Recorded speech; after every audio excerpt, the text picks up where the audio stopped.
विद्यार्थ्यांनो, आपल्या घरामध्ये अनेक सोयी सुविधांचा वापर करतो. त्यामध्ये वेगवेगळ्या वस्तूंचा समावेश होतो. पण त्या गोष्टी कशा तयार होतात, कशा बनवल्या जातात, त्याचा शोध कोणी लावला असेल याचा आपण कधी विचार करत नाही. आणि आपण घरामध्ये विजेच्या वस्तूसुद्धा वापरतो. तसेच देवापुढे दिवा लावतो. पण या दिव्याचा प्रकाश संपूर्ण घरामध्ये पडत नाही. मग विजेवरील लाईट्स, बल्ब यांचा वापर केला जातो. पण या दिव्यांचा, या लॅम्पचा शोध कोणी लावला असेल त्याचा वापर आपण करतो. पण तो कसा अस्तित्वात आला, त्याचा जन्म कसा झाला असेल याचा विचार, त्याची माहिती मिळवण्याचा आपण कधी प्रयत्नही केला नाही. तर मग आज आपण याच दिव्याची कथा, त्याचा शोध कोणी लावला, कसा लावला याचा अभ्यास आपल्या या पाठातून करणार आहोत. तर मुलांनो, आपल्या या पाठाचं नाव आहे दिव्याच्या शोधामागचे दिव्य. आणि या पाठाचे लेखक आहे डॉक्टर अनिल गोडबोले. तर आपण सर्वप्रथम या पाठाच्या लेखकांचा थोडक्यात परिचय करून घेणार आहोत. अनिल गोडबोले यांचा जन्म कालखंड 1947. ते प्रसिद्ध लेखक, संस्कार शिदोरी, स्वातंत्र्यवीर सावरकर, थॉमस अल्वा एडिसन, 1857ची यशोगाथा, सुबोध कथा, कथाकथातून बालविकास इत्यादी पुस्तके त्यांची प्रसिद्ध आहेत. थॉमस अल्वा एडिसन यांनी शोध लावलेल्या दिव्याच्या शोधामागची कथा, एडिसन यांची प्रयोगशीलता याचे मार्मिक वर्णन प्रस्तुत पाठातून लेखकांनी केलेले आहे. तर या पाठातून लेखकांनी आपल्याला दिव्याच्या शोधामागचे दिव्याचा शोध कसा लावला गेला, तो कोणी लावला, त्यांनी कसे प्रयत्न केले, त्यांना आलेल्या अडचणी यांचे वर्णन या पाठातून आपल्याला सांगितलेले आहे. तर या दिव्याचा शोध लावलेले जे शास्त्रज्ञ आहेत, वैज्ञानिक आहेत, त्यांचं नाव आहे थॉमस एडिसन. आणि याच थॉमस एडिसनची ही कथा आपल्याला अभ्यासण्यासाठी दिलेली आहे. तर आपण या पाठाला सुरुवात करूयात. वसंत ऋतूचे दिवस होते. काही दिवस सुट्टीत घालवण्यासाठी मित्रांना घेऊन थॉमस एडिसन एका डोंगराळ भागातील खेडेगावात जाऊन राहिला. आता हे शास्त्रज्ञ जे होते, थॉमस एडिसन, यांना सुट्टी घालवायची होती. सुट्टीतील दिवस जे होते, सुट्टी लागलेली, ते त्यांना त्यांच्या मित्रांबरोबर घालवण्यासाठी ते खेडेगावामध्ये जाऊन राहिले.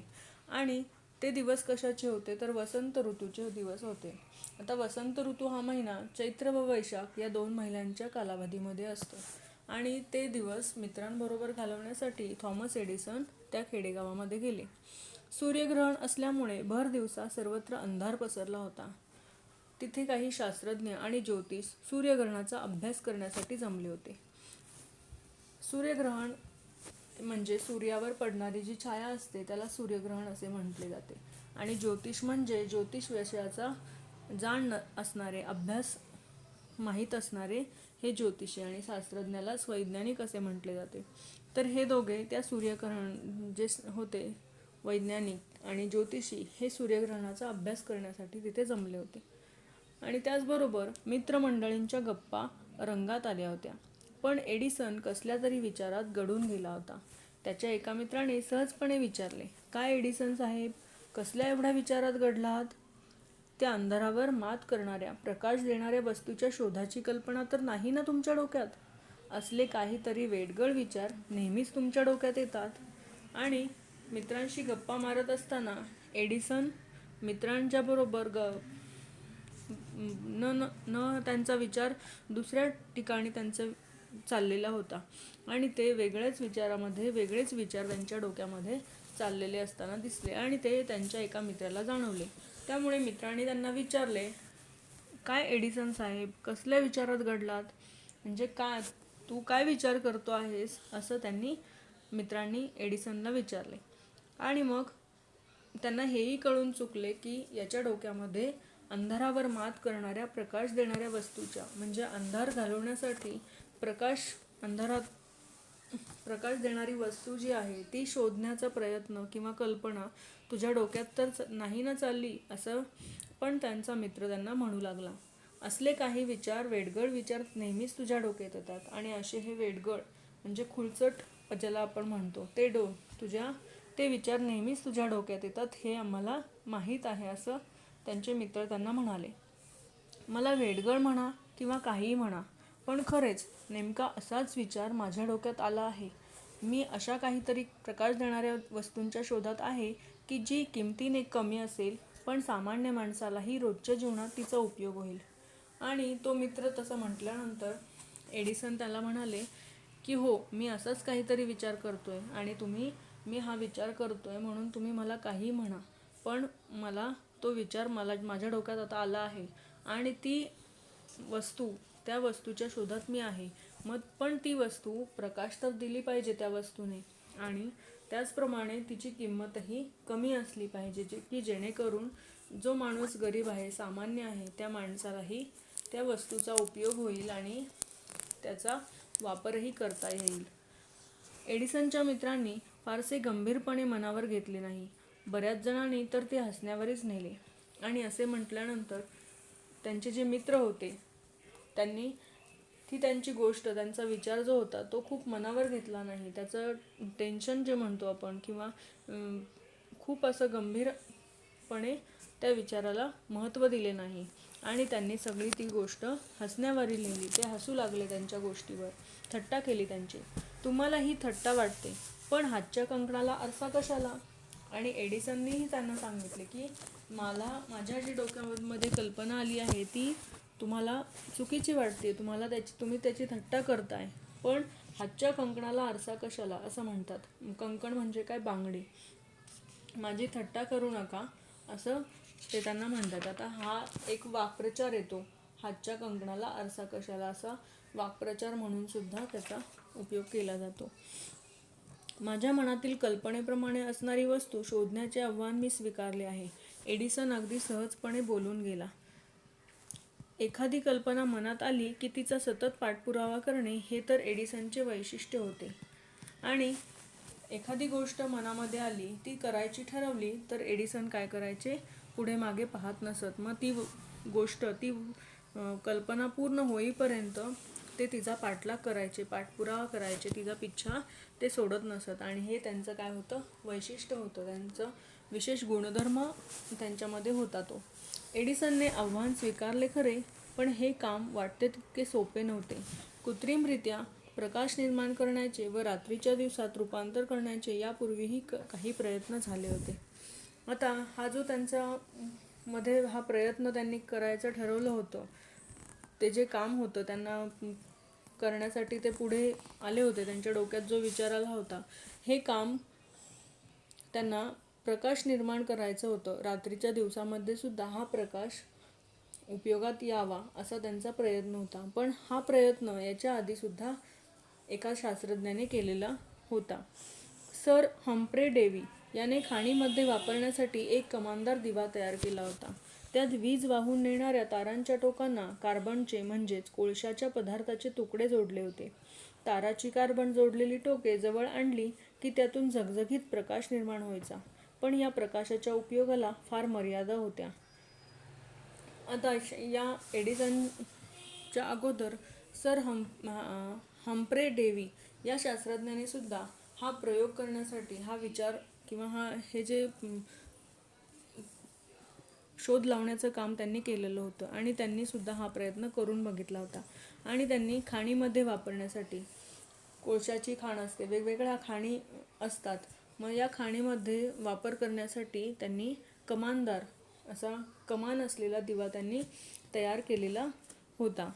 आणि वीज वाहून नेणाऱ्या तारांचा त्याला उपयोग कशाचा केला होता? तर वीज वाहून नेणाऱ्या तारांच्या टोकांना कार्बनचे म्हणजेच कोळशाचे जे पदार्थ तयार केले जातात, त्या कोळशाच्या पदार्थाचे तुकडे जोडलेले त्यांनी जोडून ते तयार केलेला होता. तारांची कार्बन जोडलेली टोके जवळ आणली आणि झगझगीत प्रकाश निर्माण व्हायचा. मग त्या दोन तारा एकत्र आणल्या, जवळ केल्या की तो प्रकाश निर्माण व्हायचा, तो प्रकाश पडलेला दिसायचा.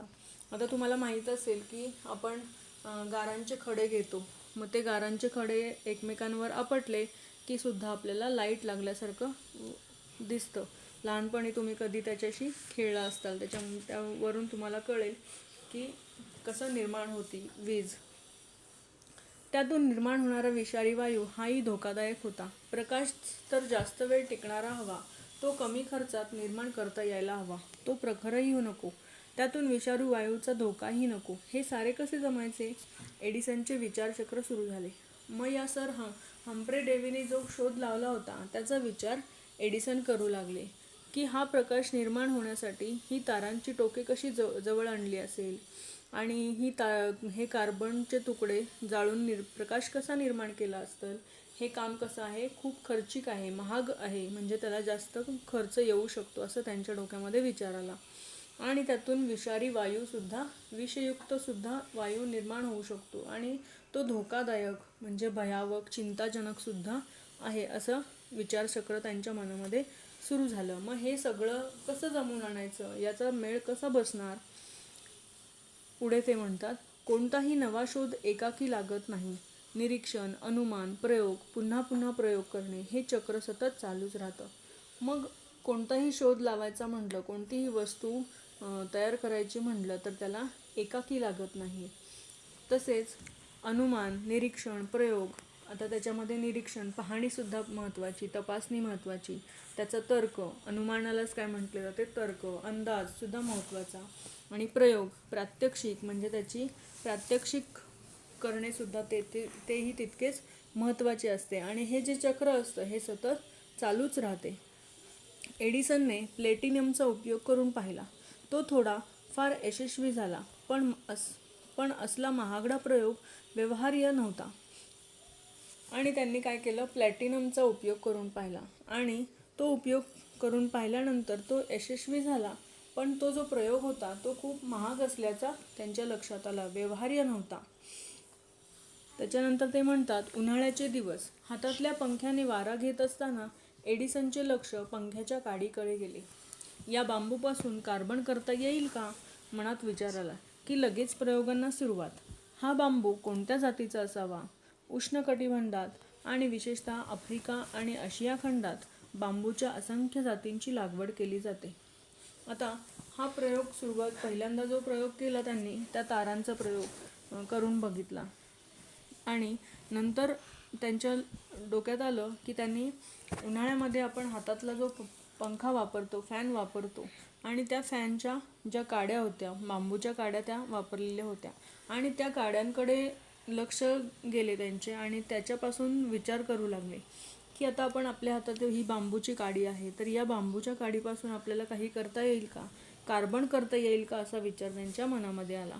आणि तो लगेच प्रयोगांना सुरुवात. आणि मग आपण विचार आलेला आहे तर तो आपण करून बघूया असं त्यांच्या मनामध्ये आलं. पण हा बांबू, आता बांबू अनेक प्रकारचे असतात, मग आपण बांबू कोणत्या प्रकारचा वापरायचा, कोणत्या जातीचा असावा, हे सुद्धा त्यासाठी महत्त्वाचे आहे. मग उष्णकटिबंध म्हणजे काय म्हणतात, आता पृथ्वीच्या गोलावरील कर्कवृत्त आणि मकरवृत्त या दरम्यानचा जो भूप्रदेश आहे तो म्हणजे उष्णकटिबंधातला प्रदेश. आणि या प्रदेशामध्ये हा प्रदेश कुठे आढळतो, तर हा प्रदेश आफ्रिका आणि आशिया खंडामध्ये आढळून येतो. आणि या खंडामध्ये या असंख्य बांबूच्या जातींची लागवड केलेली असते. मग यापैकी बांबू उपयुक्त ठरेल याचा शोध घेणे आवश्यक. मग तिथे जाऊन या बांबूची पाहणी केली आणि त्यामधून शोधून काढलं की कोणता बांबू यासाठी आपल्याला वापर करता येईल. आणि मग एडिसनने काय केलं, बांबूच्या जाती गोळा करण्यासाठी एडिसनच्या सहकार्याने आफ्रिका खंडात हजारो मैल पायी प्रवास केला. आणि मग त्यांचे जे सहकारी मित्र होते या मित्रांनी मिळून हे बांबू शोधण्यासाठी त्यांना मदत केली. आणि त्यांनी आफ्रिका खंडात हजारो मैल ते पायी चालत गेले. त्यांच्याकडे त्यावेळेस वाहन नव्हते आणि वाहन नसल्यामुळे त्यांनी चालत जाऊन हा प्रवास केला आणि त्या बांबूची पाहणी केली. तो बांबू त्यांनी शोधून काढला. त्या ठिकाणी त्यांना हिंस्र पशुशी आणि मलेरियाशी सतत सामना करावा लागला. बांबूच्या जाती गोळा करण्यासाठी एडिसनने पाण्यासारखा पैसा खर्च केला आणि त्यांना अनेक अडचणी आल्या त्याच्यामधून. ते बांबू शोधण्यासाठी गेले पण त्यांना अनेक गोष्टींशी सामना करावा लागला. त्यामध्ये त्यांना पशुसुद्धा त्यांच्या समोर आले, कारण ते ठिकाणच तसं असल्यामुळे त्या ठिकाणी आलेल्या गोष्टींना त्यांना सामोरे जावे लागले. तसेच त्यांना मलेरियाशी, म्हणजे मलेरिया हा एक रोग आहे आणि या आजाराशी सुद्धा त्यांना सामना करावा लागला. बांबूच्या जाती गोळा करण्यासाठी एडिसनने पाण्यासारखा पैसा खर्च केला आणि हे बांबू शोधण्यासाठी, त्या जाती गोळा करण्यासाठी त्यांना खूप पैसासुद्धा खर्च करावा लागला. त्यातून त्याने 6,000 प्रकारच्या बांबूच्या जाती गोळा केल्या आणि त्यातून सुद्धा त्यांना जवळजवळ 6,000 बांबूंच्या जाती मिळाल्या. वेगवेगळे बांबू त्यांना तिथे मिळाले. बांबूपासून तयार केलेली फिलॅमेंट ही अधिक काळ प्रकाश देणारी ठरली आणि त्या बांबूपासून त्यांनी तयार केलेली जो दिवा होता, त्याचं नाव काय सांगितलं आहे, फिलॅमेंट असं त्याचं नाव सांगितलं आहे. आणि तो अधिक काळ, म्हणजे त्याचा प्रकाश जो आहे तो थोड्याशा काळापुरता नव्हता, तो अधिक वेळ चालणारा ठरला. पण अजूनही त्याच्या मनाचे संपूर्ण समाधान झालेले नव्हते. पण हा जरी त्यांनी दिवा तयार केला, ही प्रकाश देणारी वस्तू जरी तयार केली, तर त्यांना जे पाहिजे होतं, त्यांना जे अपेक्षित होतं ते त्यांना पूर्ण झाले नव्हते. प्रयोग सतत चालूच राहिले आणि तरीसुद्धा त्यांनी हार मानली नाही. त्यांनी पुढे पुढे विचार करून अजून काय प्रयत्न करता येईल, काय आपल्याला त्यामधून चांगलं दिवा तयार करता येईल, याचे प्रयत्न त्यांनी चालूच ठेवले. हे प्रयोग चालू असताना एडिसनचे चहा, जेवण आणि झोप हे सारे प्रयोगशाळेतील टेबलावरच. भूक लागली की उभ्या उभ्या थोडेसे खायचे, थकल्यासारखे वाटले की बसल्या बसल्या थोडीशी डुलकी घ्यायची. तरीही कामातून थोडीशी फुरसत मिळाली की एडिसन त्यांच्या सहकाऱ्यांना समुद्रावर मासे मारायला किंवा नृत्याच्या नाही तर गाण्याच्या कार्यक्रमांना घेऊन जायचा. मन ताजेतवाने झाले की पुन्हा कामाला सुरुवात.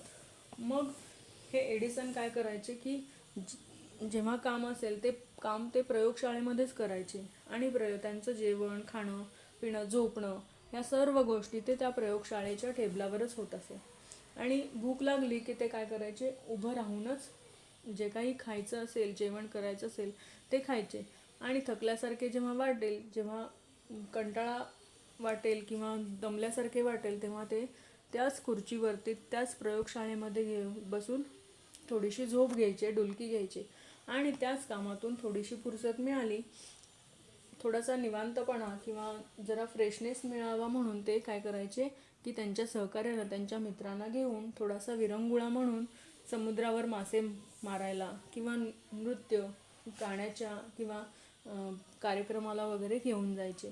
आणि मग त्यामुळे काय व्हायचं, थोडंसं जे मन होतं किंवा ताजेतवाने झाले की पुन्हा मग कामाला सुरुवात. जरा फ्रेशनेसपणा आला, कामातून कंटाळवाणा गेला की मग परत कामाला सुरुवात करायची.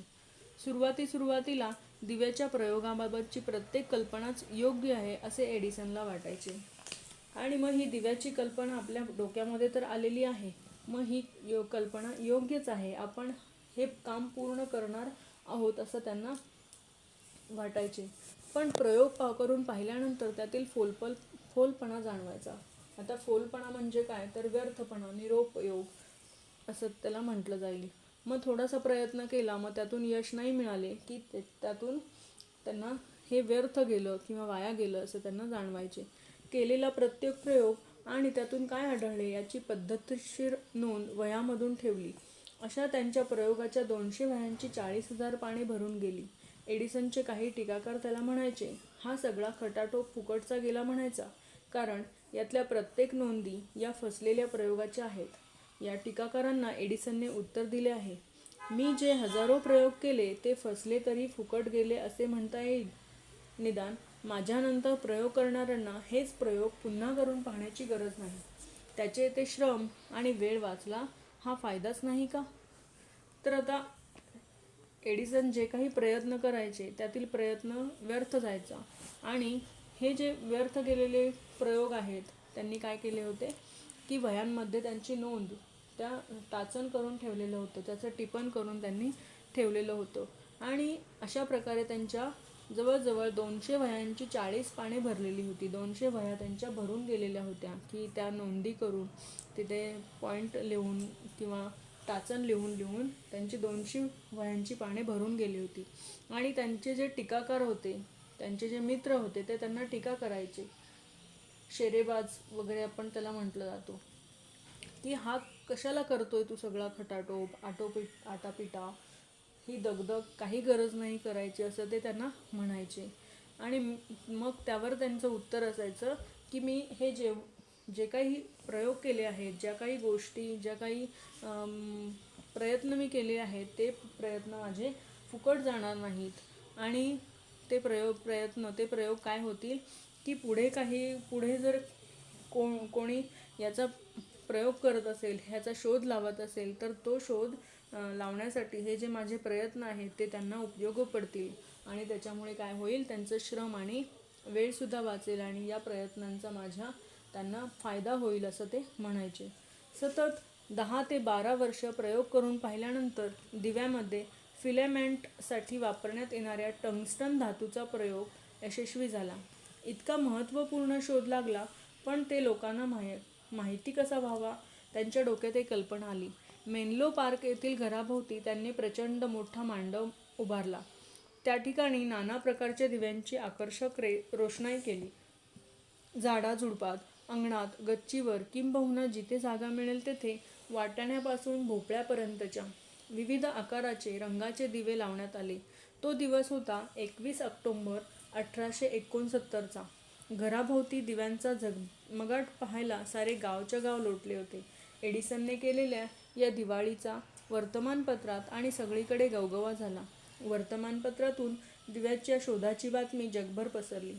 आणि हे जे एडिसन म्हणाले की माझे श्रम, माझा वेळ वाचला, मला हा फायदाच नाही का, असं ते म्हणाले. त्याच्यानंतर काय झालं, 10-12 वर्षांनी तो प्रयोग पाहिल्यानंतर त्या दिव्यांमध्ये टंगस्टन धातूचा प्रयोग जो होता त्यांनी केलेला, तो यशस्वी झाला. तो त्यांचा प्रयत्न चांगला ठरला आणि त्यामधून त्या दिव्याचा शोध लागला.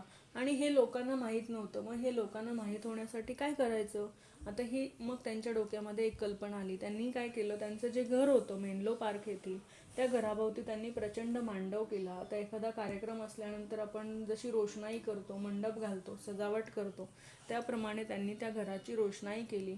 आणि प्रत्येक ठिकाणी त्यांनी त्या दिव्यांचा प्रकाश पडेल, दिव्यांचे वेगवेगळ्या रंगाचे, आकाराचे दिवे त्यांनी तिथे लावले. आणि तो दिवस होता 21 ऑक्टोबर 1869. म्हणजे तो दिवस 1869 सालचा होता, ऑक्टोबर महिन्यातील 21 तारखेचा. आणि त्या दिवशी मग सगळ्या घराला त्यांनी रोषणाई करून दिव्यांची आकर्षक उभारणी केली. आणि मग सगळ्या गावातली लोक जे आहेत ते बघण्यासाठी तिथे येऊ लागले. आणि त्याचप्रमाणे त्यांनी काय केलं, दिवाळीच्या वर्तमानपत्रात सगळीकडे गवगवा झाला. वर्तमानपत्रातून सुद्धा ही बातमी सर्व ठिकाणी पसरली गेली आणि सगळ्या लोकांना कळाली की दिव्याचा शोध लावला आहे. थॉमस एडिसन यांनी दिव्याचा शोध लावलेली बातमी सगळ्यांना कळून चुकली. 21 ऑक्टोबर 1929 या दिवशी एडिसनने लावलेल्या दिव्याच्या शोधाला 50 वर्षे पूर्ण झाली. आणि 1869 मध्ये लावलेल्या या दिव्याला 21 ऑक्टोबर 1929 साली 50 वर्ष पूर्ण झाली. आणि हे 50 वर्ष पूर्ण झाल्यावर अमेरिकेने हा दिवस एखाद्या महोत्सवासारखा साजरा केला. आणि याला 50 वर्ष पूर्ण झाल्यावर अमेरिकेतील अध्यक्षांनी एडिसनचा सन्मान तर केलाच, पण हा दिवस एखाद्या मोठ्या कार्यक्रमासारखा, मोठ्या उत्सवासारखा हा दिवस साजरा केला. या घटनेच्या निमित्ताने अमेरिकेच्या पोस्ट खात्याने दिव्याचे चित्र असणारी तिकीटेही प्रसिद्ध केली. आणि त्यांनी हा कार्यक्रम तर मोठ्या उत्साहामध्ये साजरा केला, पण त्याचबरोबर हे दिव्याचं चित्र असणारं तिकीटही त्यांनी पोस्ट खात्यामध्ये प्रसिद्ध केले. एक सर्वसामान्य बुद्धिमत्ता असणाऱ्या एडिसनने हे सारे कसे केले याचे त्यांच्या टीकाकारांना आश्चर्य वाटले. पण त्यांना एडिसनने मार्मिकपणे सांगितले, इतरांपेक्षा माझ्यामध्ये बुद्धिमत्ता अधिक होती असे मुळीच नाही, पण संकटांना तोंड देण्याची, असंख्य प्रकारचे प्रयोग करून पाहण्याची व हजारो वेळा अपयश आले तरी पुन्हा तितक्याच उमेदीने नवे प्रयोग करून पाहण्याची चिकाटी माझ्याजवळ होती. माझ्या यशात 1 हिस्सा भाग बुद्धिमत्तेचा असल्यास 99 हिस्से भाग हा चिकाटीचा आहे. तर याच्यावर हा जो प्रयोग झाल्यानंतर, या दिव्याची कल्पना पूर्ण झाल्यानंतर त्यांनी टीकाकारांना सांगितले की इतरांपेक्षा माझ्यामध्ये बुद्धिमत्ता अधिक होती असे मुळीच नाही. म्हणजे मी सगळ्यांपेक्षा खूप हुशार आहे मी, माझ्याकडे वेगळी बुद्धिमत्ता आहे असं माझ्यामध्ये नाही. आणि पण माझ्यामध्ये एवढं आहे की सगळ्या संकटांना तोंड देण्याची आणि वेगवेगळे प्रयोग करून पाहण्याची, आणि जरी प्रयोग करून पाहिले आणि त्यातलं अपयश आलं, एखादा प्रयोग वाया गेला, आणि तरीसुद्धा तितक्याच उमेदीने नवीन प्रयोग करण्याची चिकाटी माझ्यामध्ये आहे, माझ्यामध्ये होती. माझ्या यशात एक हिस्सा म्हणजे बुद्धिमत्तेचा असलेला 99 हिस्से भाग हा चिकाटीचा आहे. आणि त्यांनी काय सांगितलं, फक्त बुद्धिमत्ता असणे हे महत्त्वाचे नाही, तर प्रत्येक अडचणींना, प्रत्येक गोष्टींना तोंड देणेही तितकेच महत्त्वाचे आहे. आणि हार न मानता पुढे प्रयत्न करत राहणे हाच एक चिकाटीचा भाग आहे, असं हे एडिसन म्हणतात. आणि विद्यार्थ्यांनो, अशा प्रकारे आपण दिव्याचा शोध कसा लावला, त्या दिव्याच्या शोधामागचे दिव्य कसे आहे, आणि थॉमस एडिसन यांनी कशा प्रकारे प्रयत्न केले, कशा प्रकारे त्यांनी अडीअडचणीमधून सुद्धा प्रयत्न करून या दिव्याच्या शोधाचा शोध लावून अनेक वेगवेगळे प्रयोग करून प्रयत्न करून या दिव्याचा शोध कसा लावला, याची ही कथा, याचा हा पाठ आपण आज पाहिलेला आहे. तर या लेसनचं व्यवस्थित वाचन करा, म्हणजे पाठही समजेल आणि समजून घ्या.